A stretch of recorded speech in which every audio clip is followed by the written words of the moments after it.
Welcome to the Wooper Club League Season 15, Week 2 recap and power rankings. The quarter mark, but only 2 matches.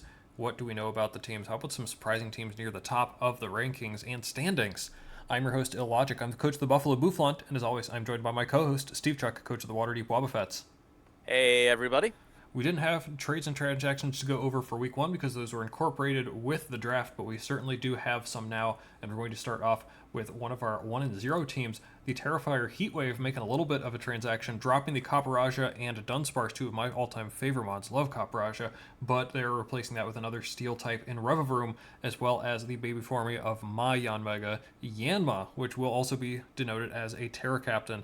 Steve, I think in the initial draft look, I did say Copperaja will kind of disappoint you if that's your steel type plan. Revavroom, not really a true steel type either, but kind of interesting. And we're losing the Dunsparce. I know you're sad about that. Yeah, definitely sad to see Dunsparce go, but I think Rev Room is definitely a step up over Copperaja, and I believe the points do reflect that as well. Rev Room just provides a little bit more of an offensive presence with some boosting sets, the grounded poison type that does stack ground weaknesses. So something that the Yanma pick does do is add a little bit to help with ground, which does look to be a little bit of an issue with just Yanma and then Zaruda as well. I guess Landorus as well on the team resisting it. So ground could be a little bit of an issue for the team. Kind of made a little worse with the Rev Room, but overall, I like the Mons. And as for Yanma's the low tier pick, you'll find a match to bring it. It will do something hopefully, and that's what everyone has these low tiers for. So not too sad to see that here. Yeah, I guess just some more pivoting here, right? The parting shot and U-turn from these two. Not a terrible idea, I suppose. But how about another trade? Not this one with free agency, but with two coaches, Calgary Corviknights and Boulder Boulders. This looks like a pretty big deal on the face of it, but this does need a little bit of context here. With Iron Jugulis going to the Boulders, Volcanion going back to the Corviknight. We're going to cover the Corviknights change first. Trust me, it'll be a little faster as they drop the Ursaluna Blood Moon and the Tauros Blaze form in favor of Azelf and Crocodile. So that is overall 3 new additions to the team, all of which are pretty stacked in the points department here. Steve, with the Volcanion, Azelf, and Crocodile coming onto the team, what does this do for them in a pretty big shakeup here after a shaky week 1? Yeah, it really shakes up their top tiers. Dropping the Ursaluna Blood Moon especially gave them a lot of points to work with on these transactions, and they replace it with a lot of more of those 11 to 12 point mods. Azelf, Volcanion, and Crocodile all being those, joining Glamora there. Really trying to emphasize, the Dragapult as the marquee piece of this team with all these other supporting pieces. I really like Azelf as a mod, just all of the offensive options it gets with its very nice 115 speed. Um, great utility piece that he has here now. Volcanion as a nice kind of bulkier piece, as well as a kind of replacement, I guess, for the Tauros Blaze form as a fire type. And then getting a new ground and dark type, replacing a little bit of the Ursaluna and the um, Iron Jugulis with the Crocodile. Crocodile, fantastic mon in draft, able to clean up with Moxie Scarf sets, or alternatively just a nice utility piece to bring in and intimidate. I really like filling out these, low high tier positions to really emphasize then the Dragapult, as mentioned, as kind of that top piece, and build around that with all these options that, if one of them it's not their week, it doesn't hurt you too much point wise to not bring them. Absolutely. Azelf may look like it has a little overlap defensively with the Dragapult as well as also being fast, but it provides quite a bit of utility. Actually, we've seen all these months that the Corviknights picked up have a lot of success in this league in particular. Volcanion, I know, favored here much more than in other leagues. Crocodile, as you mentioned, a staple in draft. Azelf, used very creatively by the Boulder Boulders, among others. Speaking of which, oh boy, we have to go over this at some point, don't we? Here we go. Yeah, you're not seeing this wrong. That is just about the entire team. The Iron Jugulis dropped along with most of the rest of the team there. The Terra Captain Blaziken gone, Iron Jugulis gone, Pheasantipity gone, Regirock, Jolteon, Flygon, and Terra Captain Arbalava. Some of these picks we were big fans of, but in comes the whole new squad. Potentially a little bit tempted by some of those top tier mons that the Boulder saw available. The Quaquaval, Heatran, and Thunderous Theory noted as a Terra Captain, all being high value picks there, along with Araquanid, Hisuian Quillfish, Hatchram, and Oricorio to round out some of the bottom tiers. Ooh, Steve, this is almost an entirely new team in the draft breakdown. I mentioned that there were some things that they really wanted to fix up and that there was a solid core that was already in place there. But even then, they did drop some of that core, the Volcanion being traded away, the Terra Captain or Bouffalant traded away, among several other pieces that we really liked. This is a whole new look to the team. Almost the more than half of the team. This is all their transactions done already. What do you think the Boulders look like after having not even played their first week match? This is now a whole new look, but also the first look for the Boulders. Yeah, there are certainly things about this trade to look at and like. I do like the top tier fire, water, grass core. Of course, on their team, Meowscarada pairing with the Quaquaval and Heatran, getting a nice offensive grass and water type to pair with Heatran. We'll see if that top tier core is able to work very well for them. And then Tornadus as Thunderous Therian as a Terra Captain does sound pretty nice. Volt Absorber will be quite useful when able to terrestrialize into something like water to just have the single weakness to grass, while able to take advantage of additional coverage in certain cases. There are certainly things to like here. The question is at this point, is it enough? They made all these trades, certainly things about their team that they didn't like, and now this is what they have. And this is what they're stuck with. I guess they can still make trades with other coaches, but they are out of free agency transactions. So if they run into problems with this new team, they certainly won't be able to fix it with free agency. Other comments about this trade, it was pretty interesting how the way the Bulldogs did this. They started putting trades right after the week 1 trade deadline, because they misunderstood the deadline and then started massaging those and making some changes. They posted the trade with Calgary saying it was for Ursaluna Blood Moon. And, Greg made the point of correcting him that it was for Iron Jugulus, but it didn't matter as both of them dropped both those mons anyways. So this was just gifting Volcanion to Calgary. It certainly doesn't hurt them, except they played this week, so it kind of did.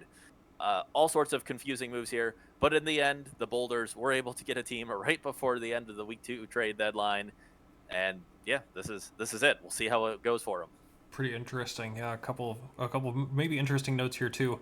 You're seeing all the slowest mons that the Boulders have on the screen here. Araquanid and Hatterm in the 40s, and then Heatran is the third slowest mon up there in the high 70s, and then Quaquaval in 85. This is a very fast team, kind of like what the Webs could potentially do for them. Yeah, strong core up top. Wonder what this is going to look like though. We have 7 weeks to find out, and as you said, they are stuck with this. So good luck to the Boulders with the almost entirely new squad. And as you mentioned, they did play their trade partners this week. That means we really should be getting into week 2's matches here, shouldn't we? Speaking of, we are going to start them off with the Terrifier Heatwave picking up win number 2 here out of 2 attempts, and this one defeating the Mighty Miltanks. Turn 1, Terrawater Garchomp does set up hazards on Landorus, but it's down to 40% before Dragon Tailing it out into Boots Deoxys. Tell me if you've heard that before from this team. Spiritomb tanks a T-Bolt, but is paralyzed, and Clefable sits on it forever. The Lando swaps in and gets Toxic. Do you turn back into Clef? Gliscor SDs twice into Basculegion for free, though, and Wave Crash does Oko. Ditto does good damage back, but Basculegion has the HP stat to tank and KOs back because Ditto does not. Clefable in on Garchomp, eating hits for days. Moonblast KOs. Manaphy in. Tail Glow. Free switch into Zarude, though, and Petal Blizzard picks up the KO. Gyarados is the last one left who will pick up the KO on Zarude, but it is revenged by T-Bolt. A clean win for Deoxys and the Terrifier Heatwave. Next up, it's going to be the Akron Agrons finding the win column this time against the Mighty Miltanks. Archaludon in on a future sight from Hoopa, but forced out into Latias by red card Rillaboom. And it works, as after a future sight of its own, Latias goes down to the knockoff plus future sight combo. Moltres U-turns out into Archaludon, who gets T-Waved by Rotom, who gets nailed by the Future Sight, but then on Pain Split, it's Iron Defense time. After Volt Switch, the +3 Body Press does 62-3 to Rillaboom. Geez, and even after knockoff, there's a rest coming off. Sleep Talk, it's one of those sets. Rillaboom down, Rotom misses T-Wave and goes down. Future Sight does a third. That's nothing compared to what more Body Presses are doing to take down Hoopa, Corviknight, tank an Iron Boulder hit to KO. Even Ursaluna goes down. A Body Press sweep from the bridge. Next match, and it's our match of the week, as the Chill and Chi-Yus pick up the upset win over the Cincinnati Incineroar. You can tell this was a good one when you see the 1-0 result, featuring the power of Dragonite, intense Weather Wars, and a surprisingly useful Cramorant. You will want to see Michael the Route 1 Burbs recap this masterpiece, resulting in potentially a surprising 2-0 Chill and Chi-Yus team. Next up, nice match here, but it's just inevitable that the Newport Noctows get the win. This a convincing 4-0 over the Close Combat Club. Tinkaton gets up rocks as Meowstick gets screens. Treads can spin on Donphan, but does pitiful damage with Ice Spinner, taking more from EQ in return. Torn in, so Tinkaton is the check. Rocks back up on Meowstick, whose Reflect gets encored into Alecki and Treads, but that's a Terra fighting Alecki. Terra Blast destroys Iron Treads. Volt Switch out on Bulk Up and Annihilate, who goes Terra Electric and bulks up with a Psychic Noise from Farigiraf, who tanks a hit. No Drain Punch for you. Tinkaton absorbs Root Bonnet's Spore, allowing John to pass a Wish from Alomomola back into Annihilate, but Farigiraf still answers it the same way. Meowstick with the screen. Tinkaton with a nice knockoff of Torn's Specs. Meowstick gets up both screens one last time as it goes down to the Volt Switch U-turn Vortex from Alecki and Gren into Torn to tank.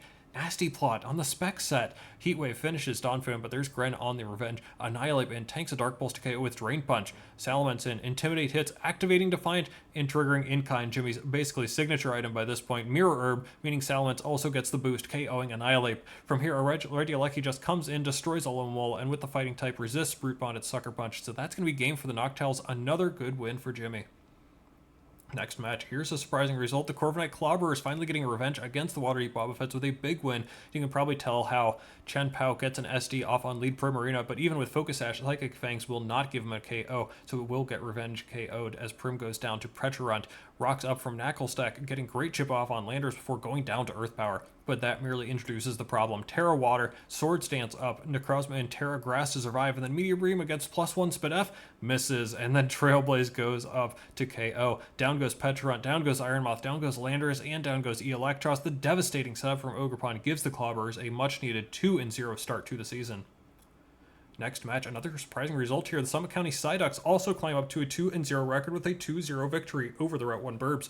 Turn 1, Terra Ground Roaring Moon, not quite doing half to Fortress, who gives a free Torkoal switch, who sets up rocks on Crocolore. Willow does nothing into Torkoal, but hey, the next turn, swap into Roaring Moon, who is burned. Good to double Will-O-Wisp there. Weezing sets up T-Spikes, and Gastro gets up rocks. Crocolore poisoned and into stall out Weezing if possible. Fire Spin will help next to Slack Off, but a nice Pain Splat from Weezing lets it survive the Fire Spin barrage, even as Flamethrower then immediately burns. It swaps into Torkoal, who doesn't have the Spadef to survive 2 Crocolore Flamethrowers. Crazy, but Roaring Moon does get the revenge. It does good damage to Fortress, who spins away hazards, but then has to go down 2.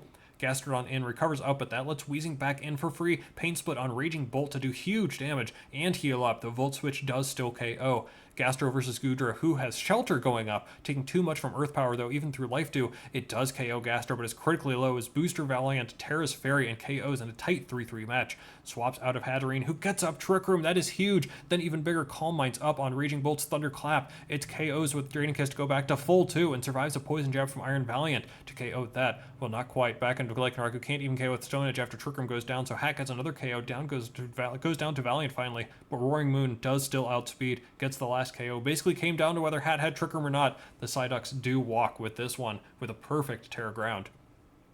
Next up, yet another surprising 2-0 team. The Wooper Boopers take home the win against the Seattle Steamrollers. Turn 1, Zipstriker gets off low kick to do 2/3 to Kyurem, but Draco gets the Oko, unsurprisingly.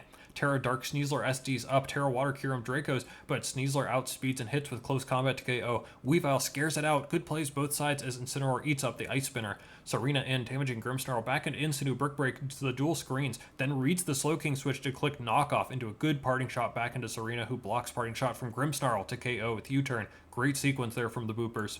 Edamorous does 90 to Inteleon, who misses Hydro, and KO. That's unfortunate. Incin back in on Weavile. Knockoff Tinglu's lefties is good. Serena does half to Tinglu. More pivoting, and Serena back into KO again. Incin still answers Weavile. Triple Axle +1 barely tickles as Brick Break does KO cleanly. Some more safe swapping gets Serena back in for the final KO. Well played by the Boopers, who remain undefeated.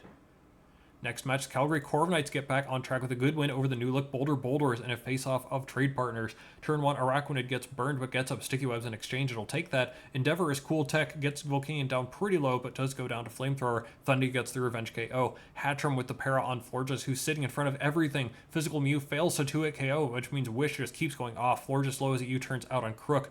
U-turn out with Quaquaval 2, double back into it on Glamora, but a U-turn on Terra Electric doesn't do much. It gets up T-Spikes and KOs Mew. Then Rock Polish up on a Healing Wish from Hatchram. Knockoff from you doesn't KO as the cat is brought low. Crook into Tank and AV, another turn of poison, then into Florges, who also barely lives Meowscarada, and so eventually succumbs to poison, into Thundy, who doesn't agility up, just a T-Bolt for the KO, but Barraskewda comes in, flip turn on Quaquaval, meaning it's Phantom Force time. KO Quaquaval, then chip Thundy into Sucker Punch plus Life Orb range, a double KO, resulting in the win for the Corviknights. And finally, one of the matches of all time as my Bouffalant get on the board with a 6-0 win over the Chicago Clods. Iron Hands is putting out damage on Clodsire until Gyarados comes back in for a second Intimidate into Latios on Ice Beam. T-Bolt back, doesn't KO thanks to Assault Vest. This is a match, y'all. Kingambit fully paralyzed on the hand switch. Screamtail chipped out into Cinderace, who U-turns for the KO on Gyarados. Espathra, Terra Psychic, and not really doing anything to Empoleon, who sets up rocks and flip turns out slow into Cinderace, whose U-turn does KO Espathra too. But then you already know it's Koala time. EQ the Kingambit and Tank and Kind Dark Pulse. Chunk the Screamtail switch, then KO with Rabbit Spin for the boost. KO Clodsire 2 with Rabbit Spin for another boost. KO Kingambit with EQ, then Chi-Yus also O-code with EQ. The tier 1 Komala with 4 KOs for the Bouffalant's first win. That's what happened in week 2. A lot of crazy matches, a lot of crazy results in what was supposed to be a tamer week than week 1. I think it was, but not as much as we had thought. Onto the power rankings, we've got 6 teams up at the top at 2 and 0, and we decided to keep them as our top 6 in this order. Newport Noctows, Terrifier, Heatwave, Wooper Boopers, Corviknight Clobberers, Chillin', Chi-Yus, and Summit County Psyducks, with the 1-1 Route 1 Burbs and Cincinnati Incineroar rounding out our top 8. Steve, the Noctowls, not really much to say. They continue to win. They're looking great. But I do admit, Terrifier Heatwave off to another really good start in the regular season. Is there any chance that we see them competing for that spot? Will it take another really good win against a good opponent potentially for the Heatwave to make that jump? These two teams definitely are. I mean, throughout this whole top 8 here, everything was kind of in pairs for me when thinking about the teams. But yeah, Noctowls, there's the historical strength going here, and a little bit of wins just against better teams, at least historically, and myself and the club. Yeah, Noctowls are doing great so far, but so are the Heatwave, and the Heatwave are winning a lot more convincingly, getting those wide margins of victory, which are going to help with the overall differential and official standings. So both teams off to fantastic starts, and I don't see any reason they don't keep it up moving forward. We talked about pairs. Maybe the next 4 all deserved to be talked about together a bit. Boopers, Clobbers, Chi-Yus, and Psyducks. I remember a comment you made before the video started when we were just chatting about this, and you mentioned, man, why are there so many good teams, it feels like. I think this grouping here is why this league is getting so good now. Before the season, these were probably teams that you would expect to be maybe on the cusp of the playoffs, maybe just outside the playoffs. But these are 4 of the 6 undefeated teams, and they're all looking great. The Boopers had some awesome plays in their Clobbers with a big win over you. The Chi-Yus with that feature match, taking down the Incineroar, and the Psyducks continuing their stretch. Remember, they just made the semifinals last season, and they're 2-0 again. These are kind of tough to parse through at this point, as we didn't really expect any of these teams to be here and doing as well as they are, but man, props to all of them for doing awesome at the beginning of the season. Yeah, they're all doing great. We've seen great play from all these teams so far. Really like the Boopers match this week, where just smart switching throughout and staying in control of the entire game, taking them out. The Clobbers identifying a weakness in my team and being able to set up and just sweep through everything with Ogerpon there. The Chi-Yus, of course, in the feature match with a close one against the Incineroar after last week, just being able to set up Dragonite and win with that. And the Psyducks, we had mentioned last week, we were a little shaky on their win over the Kinglers, and they come here and win another close one against the Burbs, but a win is a win, and here they all are. All these teams, as you mentioned, seated in the bottom half going in, but so far doing great. We'll certainly see if this keeps up. Again, we're only 2 weeks in. I keep saying, and we'll stick to it, that up until at least week 3, these rankings don't particularly matter. It's really hard to gauge anything, but these teams are going to be staying around. One loss isn't going to shake our confidence enough to drop them out entirely. They'll still be in consideration through this point and for at least the next couple weeks. And to that point, if one would not necessarily bring you out of it entirely, we do still have the Burbs and Incineroar here hanging out at 7 and 8. There was a lot of talk about the Agrons potentially being on here too. Burbs with a potentially haxy win over the Bouffalant, but still an impressive win nonetheless. And then, as mentioned, a very close loss to the Psyducks, who we have right above them. And the Incineroar, of course, with a, again, potentially haxy win over the Agrons, with a close loss against the Chi-Yus, who are just a little bit above them. So pretty similar teams here, Burbs and Incineroar, with the Agrons hanging out just outside, Steve. Yeah, this does remind me of, I forget what season it was. It was a little bit ago where I believe the Burbs and Psyducks played in week 1, and there was a key Stone Edge miss, if I recall, that turned the 4-0 loss into like an 0-2 win, or back and forth, whichever way you're looking at. And once again, we have another one of these close games between the Psyducks and Burbs. Are we going to keep looking back and say, what if the Burbs didn't, predicted the Trick Room coming in and played accordingly versus what the path they followed through. We'll see if that keeps coming up, if we keep flip flopping on them. But for now, especially only 2 weeks in, I certainly don't have an issue with putting the Burbs here at 7. I know you mentioned the Agrons, and we have the Incineroar here. This is really coming down to their week 1 match, where it was a 1-0 win for the Incineroar, kind of giving them the edge. We did actually talk at length about that match now this week, discussing whether or not the Incineroar needed to specifically miss a Hypnosis and to hit a Hypnosis to win that battle. And it came down to whether or not the Agrons calced. And when asked if the Agrons calc, Joey said, sometimes. And due to his indecisiveness, we've decided to give the spot to the Incineroar. Sorry, Joey, you should have said you calced and you would have got the spot. But Incineroar here, I mean, they've been playing well. A close loss to the Chi-Yus on this list. The Agrons lost to them. So it certainly does make sense for the Incineroar to be here. And, we'll see. Expecting great things of all of them, except maybe not the Agrons next week, which we'll get to in a bit. But overall, fantastic play, and hopefully they'll keep it up. Shout out to our long honored tradition of canceling Joey. It's just natural at this point. We'll get to move on to the standings, starting to fill out a little bit more. We have 12 of the 18 teams because we are perfectly split up 6, 6, and 6. Shout out to the devil there, I guess. Jeez. First 6 teams 2-0. The next 6 teams 1-1. All of which would currently be in the playoffs because, as a reminder, everybody who is at least equal to the number 8 seed does make it into the playoffs. With note the Agrons and Bouffalant with real nice differential there, but our wins this past week were not that convincing compared to the week 1 L's that we suffered. Anything else of interest or note here on this list here, Steve? You definitely highlighted the kind of differential gap there within the 1-1s. Well, the other 1-1s here are all at +0 or -1. There's a little bit of a break there, so a little bit of a defining point, but it's very early. The differential will definitely change. The record will definitely change. Things will fall into place. But yeah, things are looking good. Up at the top here, even though we had the Noctowls and Heatwave at the top, there's the Chi-Yus actually at number 2 right now, 2-0 +7. Nice to see a new team doing so strongly there, especially after that week 1 performance really pushing them there. And we'll see, how the rest of the standings continue to shake out. It certainly reminds me of a couple of other 2-0 teams. The Clobbers when they joined off to a hot start. The Heatwave when they joined off to a hot start. Chi-Yus, we just keep churning out some talent in the league. Love to see it. Moving on to the MVP race here. We're down to just a top 10 here with differential of +4. Archaladon taking the top spot there after a dominant performance from the bridge here this past week. Dragonite falling off pretty hard there, down all the way down to number 2. Really just the usual suspects there when you really expect to see, Darkrai, the Terra, Aleki, Komala, all of which are pretty much on the same level there, Steve. Yeah, definitely are. To get these top spots, you certainly need to be in a sweeping position. Dragonite swept week 1, Archaladon swept week 2, Ogerpon was swept week 2. As you mentioned, Komala, big threat, always on the list. Definitely shout out, though, to the Psyducks and Duck Dad with Roaring Moon and Scovillain both making the list as, key mons. Roaring Moon able to put in serious work this week, Scovillain last week. So hopefully they'll keep it up and get another mon in here for week 3. However, the threshold may raise a little bit as other coaches are able to get some of their mons that are on the list a little more KOs. Yeah, unfortunate for a team like the Boulders, too, who not only got a whole new team, but had one fewer match to work with. We'll see if they can get that going. And we'll see who they have to get it going against. So we go over the week 3 schedule.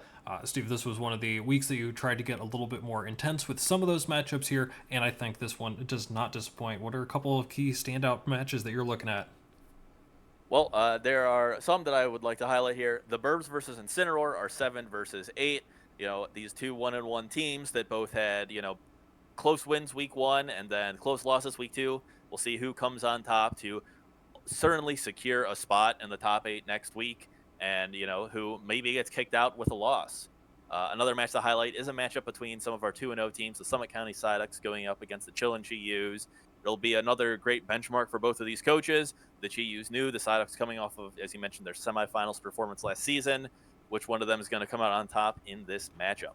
what matchups are catching your eye? I didn't expect those two teams to be 2-0. Maybe a team that you expected to be 2-0 was my Bouffalant. The Heatwave certainly are, and I think this could be an awesome test for the Heatwave, who, yes, they started off last season pretty hot. It took a little bit of time before they faced a real big test, though, and eventually did fall to your Wobbuffets in the playoffs. Wonder what this test will look like for them. Maybe it's up to me to stop them. I'm not sure. We'll find out. And of course, we always have to highlight, even if neither of them were on the list, Wobbuffets and Agrons. Come on, we love the brother matchups here. And we also love seeing the Wobbuffets have the Agrons number. We'll see if maybe the Agrons are going to calc some numbers this time in this one as well. While that will do it for us, we do have one more gift for you. And unfortunately for the Route 1 Burbs, it is in fact the Cursed Wheel, which, boy, Steve, I don't know how to say this, but it sure looks like it worked, which is awesome to see for the Cursed Wheel. What are you looking to see here?